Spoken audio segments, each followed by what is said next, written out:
welcome along to the Sporting Life Timeform Weekend Preview. David Orr, delighted to be joined in the New Look studio by Matt Brocklebank and Richard Mann. And the good news is, it looks like we might actually have some racing to preview. Cheltenham, as we speak, racing on the Friday. We're going to look ahead to two highlights on their Saturday card, starting with the December Gold Cup. We're going to get the Timeform ratings up to have a look at, first of all, Richard. This is always competitive handicap. Looking at those numbers, there ain't much between those at the top. No, there isn't, and a few of these obviously ran in the Paddy Power Gold Cup here, didn't they, not so long ago. Really competitive renewal. I think it's up to scratch as well, so no, it should be a great race. Should be a great race. Matt, Richards touched upon the Paddy Power Gold Cup run in November on the different course at Cheltenham, but it's often a form line that people turn to for this. We've got the video of this year's race, won by Gar Law. He's not turning up, but one or two others are who are potential players, including Ilridito, who finished fourth. Yeah, that's right. In fact, 6 of the past 7 winners, Dave, have come out of this race. Past 7 winners, obviously, of the December Gold Cup. None of them won it, so you've got to be fairly positive about some of these horses in behind who ran promising races. Often the fittest horse wins the Paddy Power Gold Cup. They do say sometimes the best horse wins the December Gold Cup. Well, Ilridito, absolutely no surprise he's going to be favourite this weekend by the looks of things, running on there in 4th.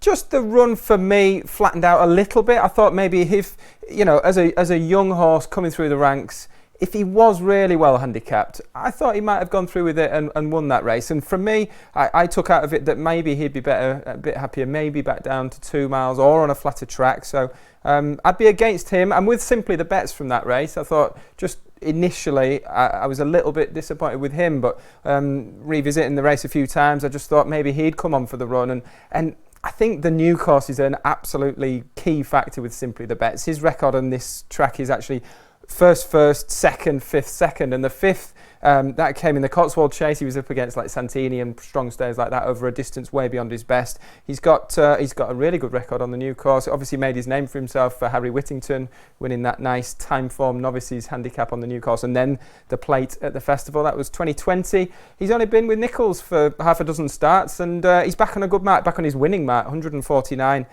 David Maxwell rides him, takes off a very handy £3, doesn't he? Good old David Maxwell. Be a great story, that, and I can certainly see the case. Rich, we didn't get to see him on that footage. You can see unseated rider 3 out, but I like Stolen Silver on Saturday. I think he was going to play some sort of part in the finish, I think. Yeah, we just watched it back, didn't we? He had a bit of a squeeze, didn't he? And you kind of wondered if he was beaten. Then he really came back on the bridle and he's going great guns again, and then obviously unseated. He would have definitely played a part in that race. I can see why he's near the top of the market. He has to go close if he gets round. And actually his jumping were pretty good up until that point as well, so I wouldn't be overly concerned by that. Did he blow his mark a bit? Like, because he beat Simply the Bets, didn't he? He beat him out of sight. That was in April at the end of the season. For me, I just thought maybe he just showed a bit too much that day, and suddenly now he finds himself in a bit of a tricky spot. Potentially, but he's only 7. I think there'd be a bit more to come, or you'd hope so. He's up 7, isn't he? I thought he went through that Paddy Power Gold Cup like that. That new mark isn't beyond him, but he's definitely got to improve to win off it. Matt, Sole Pretender, I've got to ask you about that. Yeah, Irish horse, the only Irish horse in the field, I believe. He's got a chance, this one. I think this is a horse who is moving up in distance, so he's been running, he's a novice, quite lightly raced over fences. He's had 1 or 2 issues in the past. I think he's bled from the nose like earlier this year, but he's got some really, really solid form. Any horse that can beat Darasso in, I think it was like a Grimes hurdle, that was 2 miles. Darasso, just a really rock solid yardstick in those kind of grade 2, grade 3 hurdles and chases in Ireland. He beat him quite well. He's taken to fences pretty well. Won his first 2 over fences earlier this year. Kind of been kept on the go. And then he's been running against Banbridge and some quite nice 2-mile novice chasers, and now goes up in distance off a good handicap mark. In fact, his handicap mark, he was rated 150 odd over hurdles. He now gets to run off 145 off a British handicap mark of 155. And obviously he's got this thriving, fantastic £5 claimer Michael O'Sullivan in the saddle, fresh on the back of his maiden Grade 1 win at the weekend on Marine National. Should have given him plenty of confidence, that. Rich, on the lift down, you were making a case of Fugitive. Would you like to make it now in front of the cameras? Well, I think his form's really strong for a start. Good second over 2 miles at Cheltenham behind Amarillo Sky. That one won really well at Newbury subsequently. I think Amarillo Sky is definitely a horse to follow going forwards. So I think that was a good run. Fugitive, he's probably been a little bit disappointed, is that fair to say? He hung left that day and he maybe hasn't always gone through with it, but I think going up in trip here, if he's given a nice quiet ride, he can definitely creep into the race. Talent-wise, handicap mark-wise, I think he's in with a big shout. And as I say, I do think the form of his latest second is strong. Interesting what the ground's like, isn't it, on Saturday? Because after we see like a frost, no matter if they're calling it good sometimes, but sometimes it just churns up a little bit, doesn't it, after the frost sheets come off? So interesting, because I think Fugitive probably prefer a deeper surface, but again, he is going up in distance, so maybe his stamina will come into it. Fantastic lady. Yeah, she's up to a career high mark. She just beat Zambella in a mares race. Zambella subsequently won the listed mares race at Carlisle just the other day, so the form got a really nice timely boost. Again, sort of a good ground horse, I think, so we're not totally sure. But yeah, her mark probably looks about fair, 142. I think she's got an each way squeak. Rich, Fuego Bambo, your last suggestion or your last one to discuss before we get the tips? Yeah, I was quite keen, but I am concerned about the trip 2.5. All the best form is basically at 2 miles, prominent racer, which should actually suit at Cheltenham, but I just wondered about that last drive towards the finishing line up that stiff hill, so I'd probably be against that one. Selection time. I'm going to go with Stolen Silver on the basis that I think he was going to run a big race there, and I think he can cope with this revised mark. Rich, what's your? Yeah, I'm going to go with Fugitive. Definitely each way. He's double figures now, so I would definitely be taking each way. Shop around, see if you can get some offers on that. Leg 3 for the trifecta, Matt. Yeah, I'm going to stick with Simply the Bets. He was a long-range selection. I think it was one of those horses that Paul Nicholls has said to David Maxwell, you get hold of him, I will win a race for you with him. He's never won over fences at Cheltenham, David Maxwell. I think he'd be really keen to get that monkey off his back. This is going to be his chance. I think it'll get a bit too tough with the Irish horses coming over in the spring. This is a real key race for him. He's got a good chance. Let's have a look at another big race on the card. It's the International Hurdle. We've got some of the good 2 miles, some of the best British 2 mile hurdlers lining up here. We haven't got the Star Turn, we haven't got Constitution, we've got stablemate Epatante. Let's have a look at the time form ratings for this. Rich, this is like Division 2. It sounds unfair. Epatante was second in the Champion Hurdle, dual Grade 1 winner last season. She's clear on ratings here, so why wasn't she favourite when the market first came out? I'm not too sure, to be honest. I'd have made her favourite. I think the market's correct now. Look, she's absolutely top class. She's got a brilliant record at Cheltenham, a brilliant record away from Cheltenham flat tracks. I mean, she does it all, really. And I think if you took Constitution Hill out of the conversation for a second, she'd just about, with Honeysuckle fluffing her lines last week, and she'd just about still be the queen of the crop. I think she's justified favourite here, and I think she'd probably win. We're interested to see where they go, isn't it? Because this is a change of plan. She was going to Christmas Hurdle, that's been...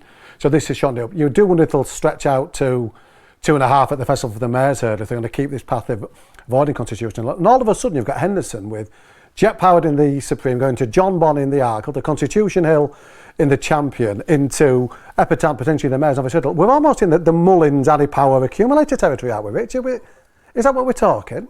We are, but we probably need it as well, don't we? Because every March, Mullins comes over and wins all the graded races. Gordon Elliott wins all the handicaps. So it's nice that the British have got a strong hand, and he has got a strong hand at the moment. So hopefully he can keep them all sound for starters. Yeah, a long time to go before we even get there. Matt, let's talk about I Like to Move. We've got video footage, a video clip here of him winning the Greatwood. Wasn't the sort of normal Greatwood Hurdle this, was it? You don't usually see 3 horses with it between them at the second last. No, it was weird. It was a weird race, Dave, I'll be honest. First thing to say is that they only jumped the 5 hurdles. They had to omit 3. Now, Tristan Davies and Sam said after this race that omitting the hurdles didn't help this horse. Now, I'm just not totally sure. They said that because he's such a good jumper. He's a big jumper. I suspect he's going to be a novice chaser this time next year. But for me, I just thought maybe his stamina came into play a little bit more. Obviously, if you pack more hurdles into a short space of time, and then the speed becomes more of an element because the horses are slowing down into the hurdle. So for me, I thought stamina won him the day here. Personally, the new course is going to suit him. I'd say a switch to that track. Tactically, it's interesting. We were thinking maybe Nappers Hill or this horse will go forward. They can get a bit cat and mouse, can't they? These small field races where there's probably going to be not a huge amount between them. I personally think Nappers Hill might make it. I think he's going to be a stayer in time. Again, another future novice chaser. But Sam Twiston Davies will be hoping he sets a decent gallop because he won't want to get done for a turn of foot, will he? They're going to really kick on with this horse sort of two out. and he's got a chance, but I think he's pretty short, isn't he? He's quite short. He's got to make the jump now from Greatwood. He won the Greatwood off top weight. He was only rated 140 odd. It can't have been a brilliant race. Epatant's been there and done that. She's proven Grade 1 class, isn't she? And gets the mare's allowance. Yeah, she's the horse to beat. Napper's Hill, Rich. Matt touched upon it. Paul Nicholls on the upgrade. How big a leap forward does he need to take here?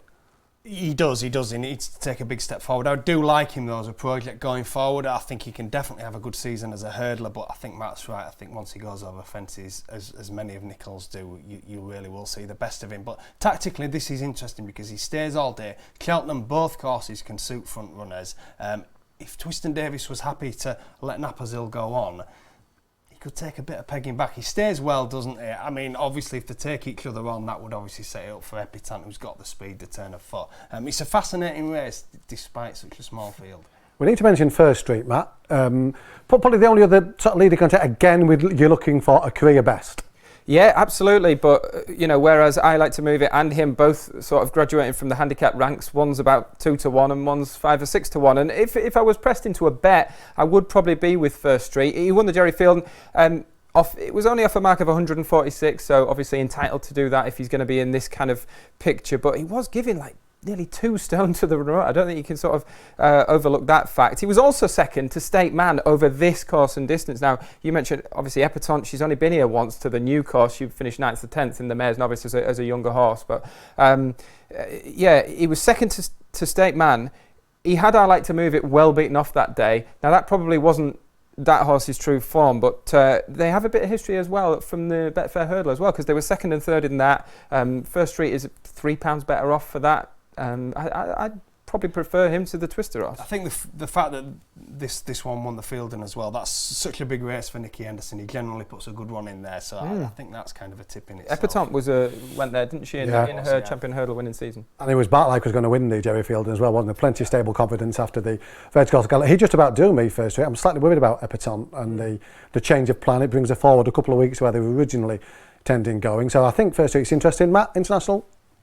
Yeah, he would be the bet for me. The Henderson, suppose, second string, First String. I'm Henderson first string, I'm Epatante. Best bets elsewhere on Saturday. Matt, you can go first because your selections caused Rich to have a plan B, which he wasn't expecting. He wasn't expecting me to dive into the Albert Bartlett trial, was he? The 3 mile novice hurdle. I mean, I will be highlighting other horses in the handicaps in terms of each way bets and maybe a spot of value, but I thought as a real solid one, the Twisted Davis horse, we've all been caught. He's going to be kind of the buzz horse and probably over bet, I think, here. He was a big eye catcher, obviously, in finishing third last month at Cheltenham, but he was fairly well beat, and there's absolutely no way you'll see the best of that horse until he goes over fences. Outlaw Peter, I'm with Paul Nicholls. I'm sticking with him. He caught my eye. He finished a really good second, I thought, to a race-fit horse in the Persian War at Chepstow. Nicholls always used that horse as a stepping stone, and he managed to get a nice penalty kit. He won a small race last time at odds on, but he did it really, really well. I thought around this time of the year in these graded novice races, I really like the second season novices. So he had quite a few runs over hurdles last season, and then they got a win into him just before the cut-off point. So he does remain a novice, and it's just those seasoned horses in these graded novice races around Cheltenham this time of year, before the Irish horses come over. Outlaw Peter, promising horse. He's got bumper form in Ireland. He got him from John Hanlon, didn't he? I think, he's a really good long-term prospect. And Outlaw Peter's got you running for the all-weather, I think, Rich. It has, but that's no surprise with me. I'm going for Vespasian. You like the pipe horse in the Albert Bartlett there. I do you like need the to mention that. In the Albert Bartlett, but unlike yours, probably lacks a little bit of experience. But no, 450 Wolverhampton, a decent sprint there. Vespasian on the comeback trail, had nearly a year off, but looked a promising sprinter for the Crisfords. Crisford's horse is going great guns at the moment, so thought this one's really interesting, a middling draw. I think there's a bit more to come, mark of 82, exploitable. I like a horse who's still in the December Gold Cup. He's also in at Doncaster called Storm Control. Doncaster's the plan. That's where I'd fancy him on a cracker in the Sky Bet Chase, like he should have won that last year. Matt put him up as value bet for the Paddy Power Gold Cup, and I thought he ran a tremendous race there as well. Probably did a bit too much in front in what there was a forecast to be a frantic pace, but I think he'll last a bit longer around Doncaster. And with the first time visor, I think he's interesting. Fingers crossed the frost covers at both Cheltenham and Doncaster work their magic once again.